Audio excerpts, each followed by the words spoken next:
Полицейские Казани раскрыли разбойное нападение на офис микрофинансирования. Подозреваемого 25-летнего мужчину удалось задержать на следующий день после совершения преступления. Все действия нападавшего попали в объективы камер видеонаблюдения. Благодаря им стражи порядка напали на след предполагаемого грабителя. Обо всем по порядку Алсу Ахмедзянова.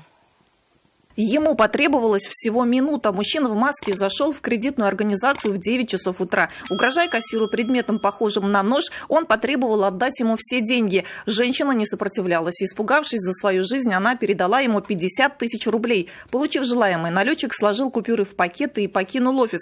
Тогда же кассир вызвала полицейских. По данному факту следственными органами было возбуждено уголовное дело по признакам состава преступления, предусмотренного в части 2 статьи 162 Уголовного кодекса Российской Федерации «Разбой». Оперативники опросили очевидцев ограбления и проверили записи с камер видеонаблюдения. В объектив попал момент, как налетчик после ограбления выбросил верхнюю одежду в мусорный контейнер. В надежде, что его не найдут, он избавился от шапки и орудия преступления. Но конспирация не помогла. Благодаря грамотно спланированным действиям оперативники в короткие сроки установили личность предполагаемого злоумышленника.